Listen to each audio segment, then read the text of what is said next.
I will take you on one supposition. What do you think will happen if a teleportation device has been invented? It may sound cool, but what about the unintended consequences? When automatic elevators were invented, elevator operators lost their jobs. When automatic switchboards were invented, telephone operators lost their jobs. And whenever self-driving trucks are widely legalized, truck drivers will lose their jobs too. Now, these teleportation devices will be so small and affordable to mass produce. Everyone will have them in their homes, so you'll be able to walk anywhere in the world in a split second. That means you'll never need to drive anywhere, so no more cars, no more gas stations, or buses, trains, or airlines. And it will work for shipping too.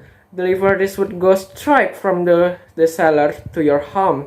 And all this means no more roads. Think about that.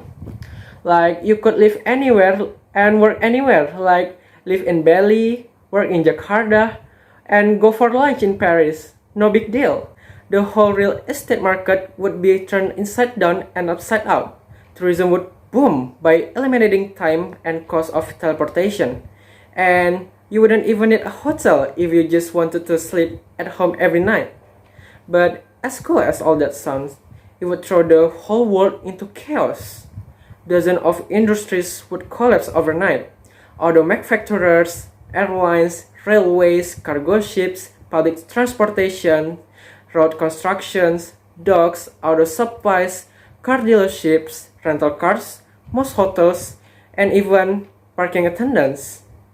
And the whole concept of local businesses would no longer matter much. So many small business owners would go bankrupt. And the worst thing, criminals could flee a crime scene almost instantly. No one would feel secure, right?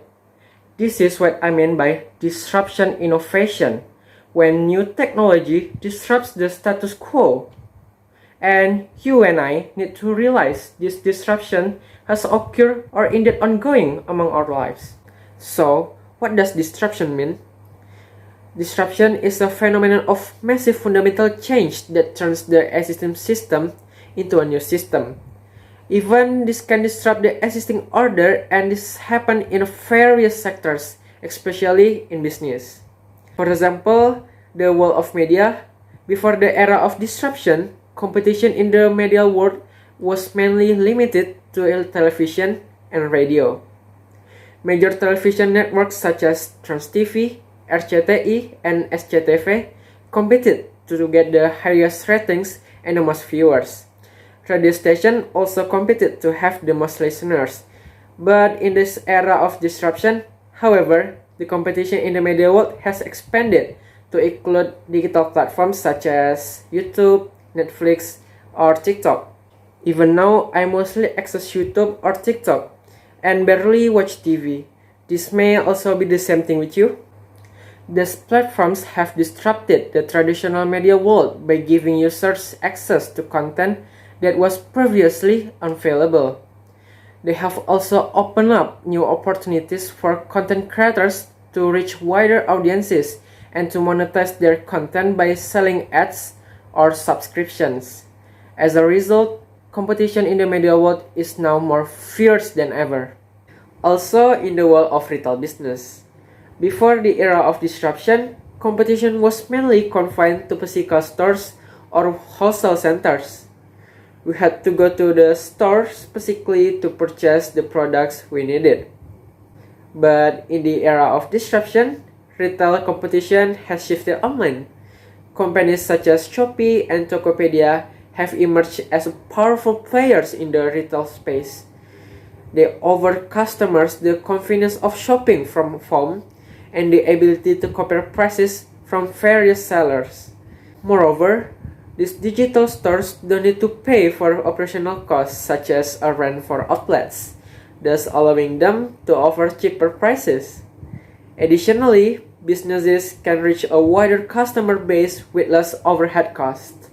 There are still many other sectors that are attached to our habits, which are affected by this era of disruption, such as the education sector, which has changed its face-to-face learning method to online, the religious world, where people no longer have to go to places of worship to worship and can access it online, such as by listening to sermons through online videos, and so on. The negative impacts of disruption era, it can be seen on the decreasing number of bank branches in Indonesia over the years significantly. This is caused by the disruption of technology, which has led to the termination of tailors their jobs. This has caused a reduction in the number of employees available to run bank branches, thus leading to a decrease in the number of branches in operation. By seeing all this, the question then arises, what can be done to face this disruption era? How can individuals prepare themselves for the disruptive era that negatively affects job opportunities? In facing this world full of disruption, there are three aspects that I will tell you. The first one, always remember that past needs may not necessarily present needs. It means that what people needed in the past may not necessarily be what they need today.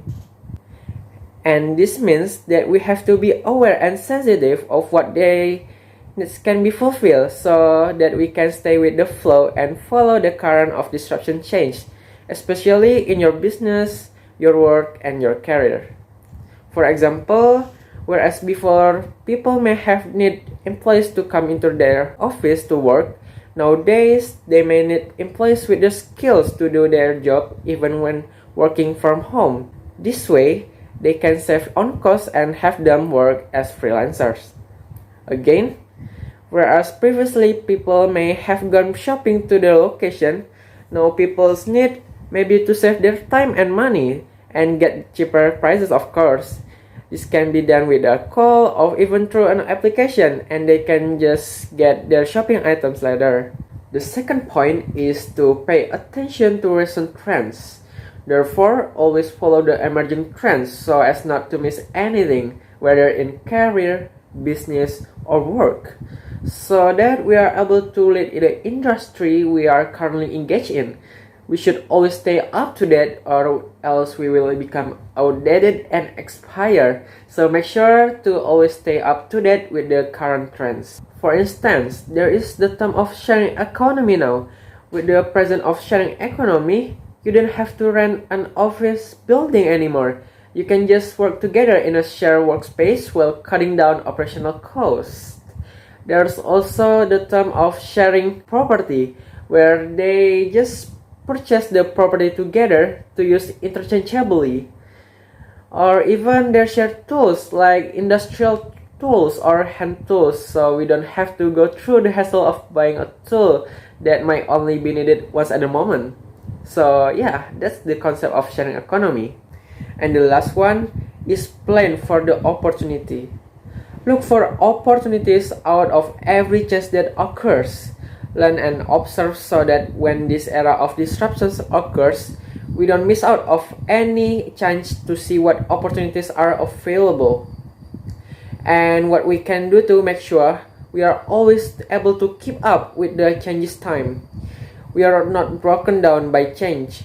We are not left behind due to the disruption, but rather we can quickly shift and be flexible enough to follow the rapid changes. It is no longer that big fish eating the small fish. Now, the fast fish will be eating the slow fish. Many organizations have become so big that it is so difficult for them to make changes, so they are defeated by small but agile, flexible, dynamic, and always able to keep up with the change. They are the ones that will be ahead. Thank you for watching.